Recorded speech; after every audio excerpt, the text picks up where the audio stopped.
안녕하세요. 인류의 차원 상승 51회 강론 요약입니다.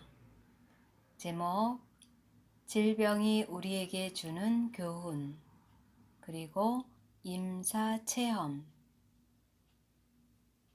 세균과 바이러스도 의식이 있는 생명체입니다. 인간의 의식을 깨우기 위해서 세균도 진화합니다. 이들은 우리의 의식 변화를 촉구하고 있습니다. 아직도 종교나 다른 곳으로부터 나를 구원해 줄 누군가를 찾고 있다면 자신의 내면을 들여다보십시오. 내가 원하는 것이 모두 내 속에 있음을 깨달아야 합니다. 나 자신 외에는 아무도 나를 만족하게 할 수는 없습니다. 낮은 차원의 집단 의식을 변화시키기 위해서 질병을 일으키는 세균이나 바이러스의 출현은 불가피한 것입니다. 바이러스도 파동 에너지입니다. 질병은 우리 인간에게 무언가를 알려주려는 신호입니다. 질병이 꼭 부정적인 역할만 하는 것은 아닙니다. 우리의 생각을 바꾸고 의식을 전환시키는 전환점이 될 수 있습니다.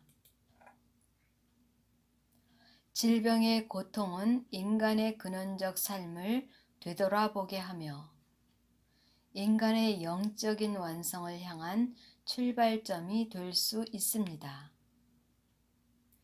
이제는 원시적인 신앙에서 벗어나 자신이 누구인가를 생각해 보며 무엇을 위해 사는 것이 참 행복인지 나 자신에게 질문해야 합니다.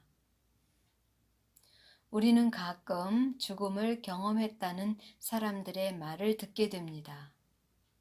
실제로 병원에서는 임사체험의 경우를 보게 됩니다. 갑작스런 사고나 질병의 고통에서 사경을 헤매며 유체 이탈을 하여 다른 차원을 경험하고 의식을 잃고 깨어나지 못했던 사람이 사망 선고를 받고도 극적으로 의식이 돌아와 자신이 체험했던 영혼 세계를 들려주며 새로운 삶을 살아가는 사람들을 보게 됩니다. 어떤 사람은 지옥을 보았다고 하고 또 어떤 사람은 천국을 보았다고 합니다. 무엇을 보았든지 그 사람의 의식 속에 있는 것을 보게 됩니다. 본인이 스스로 의식 속에서 만들어낸 것을 보게 됩니다. 파동을 감지하는 것은 우리의 두뇌에 있습니다. 두뇌 속에 저장된 의식이 내뿜는 파동 에너지입니다. 자신이 만들어낸 창조물을 만나게 되는 것입니다. 그것이 긍정적이든 부정적이든 모두 내 두뇌 속에 저장되어 있는 것이 표출되는 것입니다.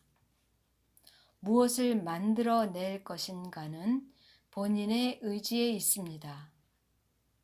이 세상을 살아가는 모든 사람들은 전생의 업에 의해서 세상에 나오게 됩니다. 깨달아야 할 것이 있기 때문에 오게 됩니다.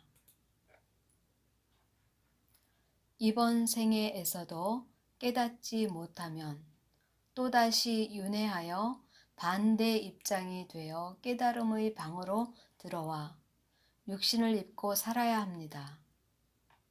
육신을 입고 산다는 것은 고통을 통해서 깨달아 가야 한다는 것입니다. 그만큼 깨달음은 중요합니다.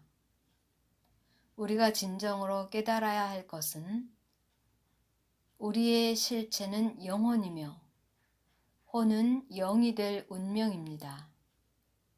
영은 유일한 존재 하나님을 말합니다.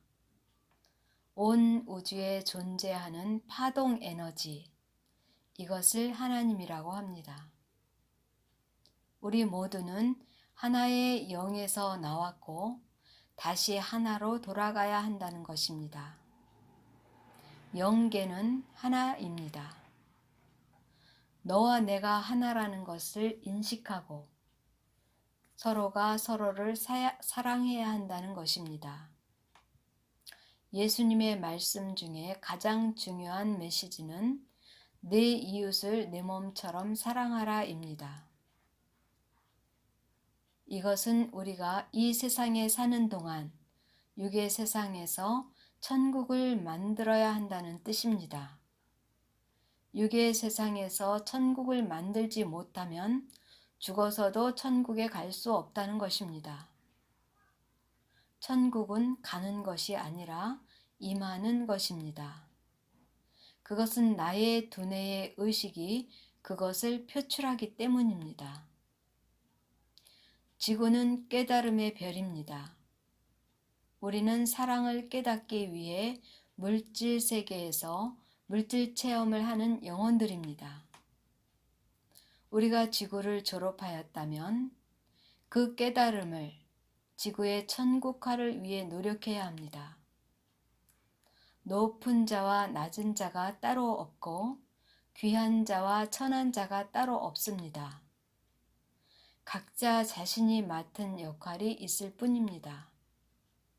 자신의 맡은 역할을 통해서 얼마나 사랑을 실천했는가 하는 것이 결국 나의 의식 속에 남는 것이며 영혼이 누리는 천국이라고 할 수 있습니다. 육의 삶에서의 진정한 행복은 영혼의 행복을 의미하며 그것은 물질에 많고 적음에 있는 것이 아니라 내 마음이 얼마나 사랑을 품고 만물을 사랑하였는가에 있습니다. 나의 내면에 사랑의 빛을 확장시켜 타인을 향해 나타낸다면 우리 인류는 차원 상승할 수 있습니다. 모두 차원 상승하시기를 바랍니다. 감사합니다.